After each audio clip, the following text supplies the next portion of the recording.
काल की छाती पर नृत्य करते नटराज, अयोध्या लौटते राम सीता और लक्ष्मण, कुरुक्षेत्र में अर्जुन को गीता का उपदेश देते कृष्ण जैसे कई चित्र हमारे संविधान में उकेरे गए हैं। ये दुनिया का अकेला चित्रों वाला संविधान है। 75वें गणतंत्र दिवस के मौके पर जानेंगे संविधान की मूल कॉपी में मौजूद 22 चित्रों की कहानी भास्कर एक्सप्लेनर में। प्रधानमंत्री जवाहरलाल नेहरू के कहने पर शांति निकेतन के प्रसिद्ध चित्रकार नंदलाल बोस ने अपने छात्रों के साथ 4 साल में 22 चित्रों और बॉर्डर से संविधान को सजाया था, जिसके लिए उन्हें 21,000 रुपए मेहनताना दिया गया। चित्रों की वजह से भारतीय संविधान को रिपब्लिक ऑफ आर्ट भी कहा जाता है। चित्रों को लेकर संविधान सभा में बहस भी हुई। सवाल उठाए गए कि संविधान में अगर राम, सीता, कृष्ण, हनुमान, बुद्ध, महावीर, गुरु गोविंद सिंह जैसे चित्र होंगे तो वह पंथ निरपेक्ष कैसे होगा। इस पर सदस्यों के बीच बहस हुई और वोटिंग में तय हुआ कि संविधान में लिखे शब्द ही संविधान का हिस्सा होंगे, चित्र नहीं।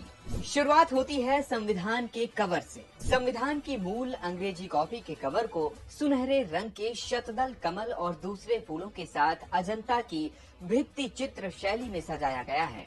इसके बीचों बीच अशोक चिन्ह के साथ कॉन्स्टिट्यूशन ऑफ इंडिया लिखा है। संविधान का पहला भाग संघ और उसका राज्य क्षेत्र है। इसमें सिंधु घाटी सभ्यता के चर्चित प्रतीक जेबू बैल का चित्र उकेरा गया है, जिसे समूह के एक शक्तिशाली नेता के रूप में देखा जाता है, जो अपने लोगों की हिफाजत करता था।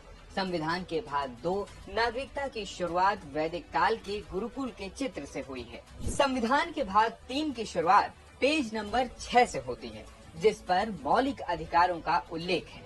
इस पन्ने पर पुष्पक विमान से अयोध्या लौटते राम, सीता और लक्ष्मण का चित्र है। संविधान के भाग 4 की शुरुआत कुरुक्षेत्र के चित्र से हुई है, जिसमें भगवान कृष्ण अर्जुन को गीता ज्ञान दे रहे हैं।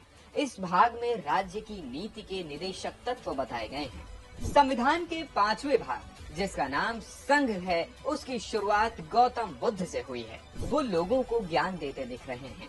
संविधान के भाग 6 की शुरुआत में 24वें जैन तीर्थंकर महावीर हैं। इस भाग का नाम है राज्य। संविधान में सम्राट अशोक का चित्र भी है, जिसमें वो भिक्षुओं के साथ बौद्ध धर्म का प्रचार प्रसार करते दिख रहे हैं।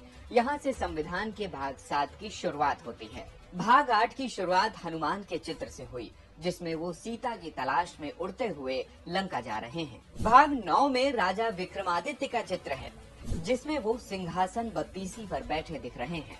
प्राचीन नालंदा विश्वविद्यालय के चित्र के साथ संविधान के 10वें भाग की शुरुआत होती है। इस भाग का नाम अनुसूचित और जनजाति क्षेत्र है। 11वें भाग में राजा भरत का चित्र है, जिनके नाम से देश का नाम भारत पड़ा। ये उड़िया शैली की एक कलाकृति है। इसमें राजा भरत घोड़े के साथ खड़े हैं। पेज नंबर 113 यानी भाग 12 पर काल की छाती पर पैर रखकर नटराज नृत्य कर रहे हैं।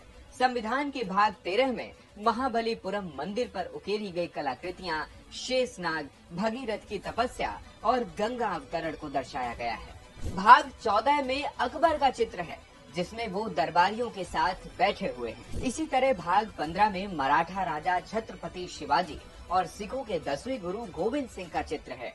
भाग 16 में रानी लक्ष्मीबाई और टीपू सुल्तान का चित्र बनाया गया है, जो पेज नंबर 144 पर है। संविधान में इस पेज के आगे से ब्रिटिश काल शुरू होता है और भाग 17 में महात्मा गांधी का चित्र है, जिसमें वो दांडी मार्च कर रहे हैं। अगले भाग में नोआखली के दंगे शांत कराते हुए महात्मा गांधी दिखाई पड़ते हैं, जिसमें एक महिला गांधी जी को तिलक लगा रही है और कुछ मुस्लिम पुरुष हाथ जोड़कर खड़े हैं। भाग 19 में नेताजी सुभाष चंद्र बोस आजाद हिंद फौज के झंडे को सैल्यूट कर रहे हैं। इस झंडे में टीपू सुल्तान का शेर बना हुआ है। संविधान के भाग 20 पर हिमालय पर्वत और भाग 21 में थार रेगिस्तान में ऊंटों का काफिला दिखाया गया है। भाग 22 में हमारे गौरवशाली सामुद्रिक प्रभाव और यात्राओं का प्रतीक समुद्र में जहाज का चित्र उकेरा गया है। संविधान का बैक कवर भी बड़ी खूबसूरती से दिखाया गया है, जिसमें सुनहरे रंग का पुष्पहार बना है, जो स्वतंत्रता आंदोलन के शहीदों को समर्पित है।